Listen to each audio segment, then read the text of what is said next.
कक्षा द्वादश रसायन शास्त्र के छठवें कालखंड में आप समस्त भैया बहनों का स्वागत है। आज अपन रसायन शास्त्र में आदर्श विलयन और अनादर्श विलयन के संबंध में चर्चा करेंगे। तो सबसे पहले देखते हैं आदर्श विलयन। आदर्श ए विलयन क्या होता है? तो आदर्श विलयन वे विलयन होता है जो सांद्रण एवं ताप के संपूर्ण परास में राउल्ट के नियम का पालन करता है और जिनके बनने पर एंथैल्पी अथवा आयतन में कोई परिवर्तन नहीं होता है। इसी को परिभाषा रूप में अपन देखना चाहें, वे विलयन जो सांद्रण एवं ताप के संपूर्ण परास में राउल्ट के नियम का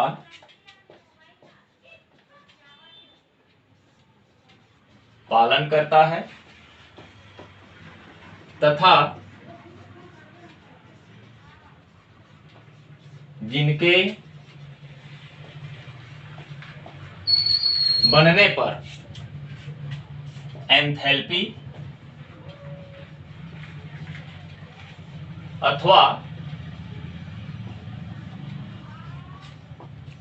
आयतन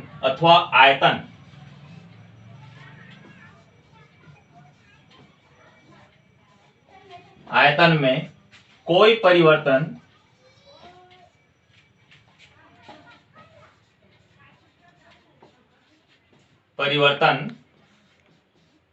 नहीं होता है, ये आदर्श विलयन होते हैं। ऐसे हम जानते हैं कि ऐसा कोई विलयन नहीं है जो पूर्णतः आदर्श व्यवहार प्रदर्शित करे। जैसे एक उदाहरण के रूप में अपन देखना चाहें, एन हेक्सेन और एन हेप्टेन। एन हेक्सेन और एन हेप्टेन जैसे द्रवों को किसी भी अनुपात में मिलाए जाने पर लगभग एक आदर्श विलयन प्राप्त होता है। एन हेप्टेन का एक अणु और एन हेक्सेन का एक अणु आपस में एन हेप्टेन और एन हेक्सेन के अणु की अन्योन्य क्रिया लगभग समान होती है। अतः हम कह सकते हैं कि ऐसे अणु लगभग आदर्श व्यवहार प्रदर्शित करेगा। और अन्य उदाहरण में अपन देखना चाहें तो एथिल ब्रोमाइड और एथिल आयोडाइड के मिश्रण है। इसी में और लेना चाहें तो बेंजीन और टाल्विन का मिश्रण है। ऐसे जो मिश्रण है ये लगभग आदर्श विलयन प्रदर्शित करता है। हम दूसरे रूप में इसको और बोल सकते हैं, माने ऐसे विलयन के घटकों जिनको मिलाने पर हाइड्रोजन न तो हाइड्रोजन बंध बनता है और न ही बंध टूटता है, अर्थात ऐसे विलयन की ध्रुवता समान होती है। तो हम कहेंगे कि इस प्रकार के जो विलयन होते हैं वो आदर्श व्यवहार प्रदर्शित करता है। विलयन का शर्त। अब आदर्श विलयन का शर्त कहने का मतलब है कि आदर्श विलयन के लिए क्या क्या शर्त होनी चाहिए। तो जैसे हम लोग अभी सबसे पहले परिभाषा में देखें कि वे विलयन जो राउल्ट का नियम का पालन करता है, अर्थात क्या कहें, P A is equal to P0A XA अथवा PB is equal to P0B XB। ये राउल्ट के विलायक के लिए है और ये विलेय के लिए है। इसी प्रकार उसमें ये आया था कि एंथैल्पी अथवा आयतन में कोई परिवर्तन नहीं होता है। कहने का मतलब del H mixing is equal to 0। तीसरा कंडीशन इसका ये है, या डेल भी मिक्सिंग इज इक्वल टू 0। यदि ऐसा है, इस प्रकार का विलयन एक आदर्श विलयन की भांति व्यवहार प्रदर्शित करता है। ठीक, अब आगे देखें अनादर्श विलयन क्या होता है। ये जस्ट आदर्श विलयन का अपोजिट है। कहने का मतलब वे विलयन जो राउल्ट के नियम का पालन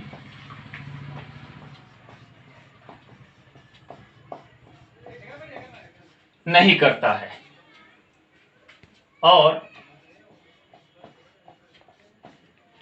जिनके बनने पर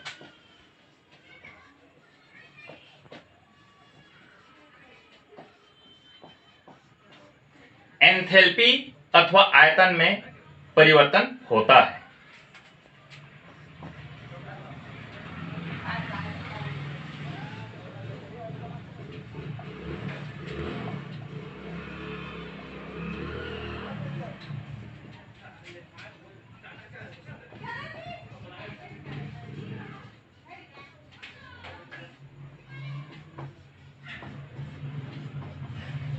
ऐसे विलयन अनादर्श विलयन कहलाते हैं। उदाहरण के रूप में आप देखना चाहें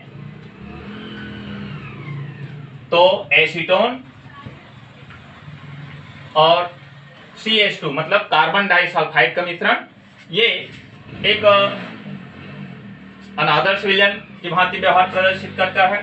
दूसरा उदाहरण आप लेना चाहें क्लोरोफॉर्म और CH2 मतलब कार्बन डाइसल्फाइड, ऐसे मिश्रण अनादर्श विलयन की भांति व्यवहार प्रदर्शित करता है। इसके लिए अनादर्श विलयन के लिए कंडीशन है, अर्थात शर्त।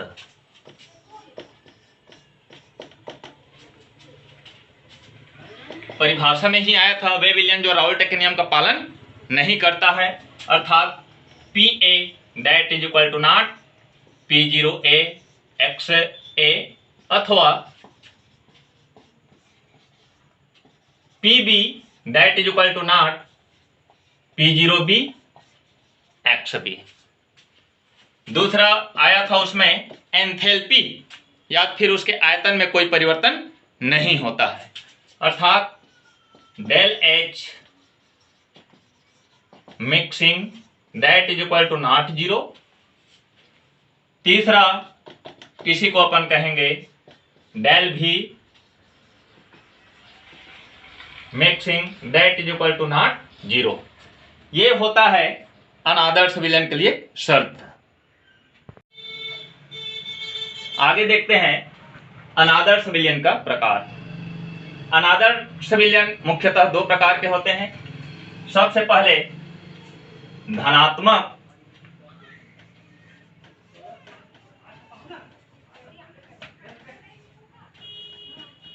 विचलन वाले अनादर्श विलयन और दूसरा होता है ऋणात्मक विचलन वाले अनादर्श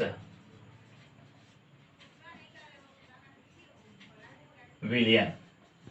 ये दो प्रकार का होता है। अब इसी में अपन देखना चाहें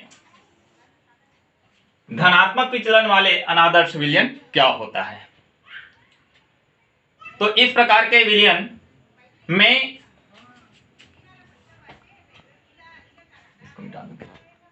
देखें धनात्मक विचलन वाले विलयन, ये क्या होता है कि इस प्रकार के विचलन में विलयन के प्रत्येक घटक A अथवा B का आंशिक वाष्प दाब राउल्ट के नियम के आधार पर अपेक्षित वाष्प दाब से अधिक होता है। कहने का मतलब है कि जो प्रत्येक घटक A अथवा B है उसका वाष्प दाब, आंशिक वाष्प दाब और राउल्ट के नियम से प्राप्त अपेक्षित वाष्प दाब से वो उसका मान अधिक होता है। उदाहरण में देखेंगे अपन कि एथिल एल्कोहल में एन हेक्सेन का मिश्रण, माने एथिल एल्कोहल और एन हेक्सेन का जो मिश्रण वाले विलयन है वो धनात्मक विचलन वाले अनादर्श विलयन प्रदर्शित करता है। इस चित्र के माध्यम से भी अपन देखना चाहेंगे, ये Pa एक घटक माने विलायक का वाष्प दाब, ये विलायक के लिए है, विलायक का वाष्प दाब देखें धनात्मक माने कुल मिलाकर अपन कहेंगे उत्तरोत्तर वृद्धि। तो ये जो रेखाएं यहां पर दिख रहा है इसमें वृद्धि को दिखाया, अर्थात ये P विलयन राउल्ट के नियम का वाष्प दाब और ये Pa और Pb ये दोनों आपस में इक्वल होता है, बराबर होता है। इस प्रकार इस चित्र के माध्यम से भी अपन देख सकते हैं कि धनात्मक विचलन वाले विलयन किस प्रकार के होते हैं। आगे देखें ऋणात्मक विचलन वाले विलयन। यह ऋणात्मक विचलन वाले विलयन जस्ट धनात्मक विचलन वाले विलयन का अपोजिट है। उसमें अंतर और इसमें दोनों में एक ही अंतर है कि इसमें अपेक्षित वाष्प दाब से अधिक होता था और इसमें अपेक्षित वाष्प दाब से कम होता है। बाकी सेम वही है और इसका उदाहरण क्लोरोफॉर्म और एसीटोन का मिश्रण है, ये उसका उदाहरण है। चित्र देखेंगे तो ये चित्र में भी आप बिल्कुल ध्यान से देखेंगे तो ये जो नीचे वाष्प दाब वाला लाइन है ये ऊपर था क्योंकि धनात्मक था इसलिए ऊपर, और ऋणात्मक मतलब नीचे की ओर, इसलिए Pb, Pa और ये Pb ये दोनों का वाष्प दाब, ये दोनों का योग P के बराबर होता है।